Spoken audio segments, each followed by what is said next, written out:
Before the sails appeared on the horizon, before gunpowder cracked the air, there was a world alive with stories, rituals, and ancient rhythms. The Americas were not a wilderness. They were a garden, cultivated by fire, song, and memory. Across vast forests and endless plains, native peoples built intricate societies, vast trade networks, towering earth mounds, delicate alliances. Here, the land was not an object. It was a living, breathing being, a mother, a teacher, a spirit. Life was measured not in riches hoarded, but in relationships nurtured. Then, the horizon changed.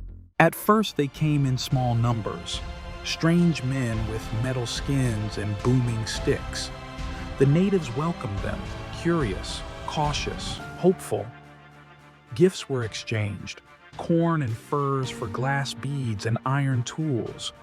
Some thought the strangers were gods. Others saw something else, a sickness of spirit, a hunger that would not be sated. Even before a shot was fired, the land felt it, an unease, a coming storm. Long before war, before treaties, death arrived in silence. Smallpox, measles, influenza, invisible armies that swept across villages like wildfire. In some places, 90% of a people vanished within a single generation. Children died in their mother's arms. Elders passed without rights. Entire oral histories, gone in a breath. And still, the strangers came, building on lands emptied by plague, unaware or uncaring of the devastation their presence unleashed. Europeans saw forests as obstacles to be cleared, rivers as highways for conquest, animals as commodities for markets. Native peoples saw the same world and wept to think of harming it. How do you explain to someone that a mountain has a soul? How do you sign away something that is part of your own being? Misunderstanding bred resentment.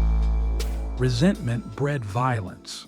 When Britain defeated France and claimed dominion over vast lands, native leaders realized treaties meant nothing without teeth. Pontiac, warrior and prophet, called the tribes together. He envisioned a pan-tribal alliance, no longer divided by petty rivalries, but united in defense of the earth itself. From the Great Lakes to the Mississippi, the fires of rebellion burned. Forts fell. Outposts vanished. For a moment, the dream flickered. Maybe, just maybe, the invaders could be turned back. But dreams, like flames, are fragile things. Then came another war, a civil war among the colonists. The Americans called it a revolution. To native peoples, it was just another battle over stolen lands. Some sided with Britain, hoping for protection. Some sided with the rebels, hoping for survival. But when the smoke cleared, there was little room left for native dreams. The Treaty of Paris drew new borders, and native nations were not even mentioned. The ink was barely dry before settlers surged across the Appalachians. Land hunger was a fire no government could contain. Every treaty was a piece of paper the wind could tear apart. The Northwest Confederacy rose. Warriors like Little Turtle and Blue Jacket fought for every river bend, every sacred grove.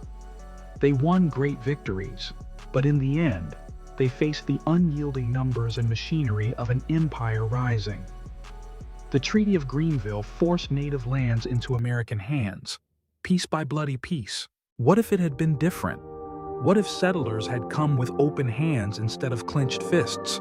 What if treaties were honored? What if the wisdom of the land's first peoples had been valued, not erased?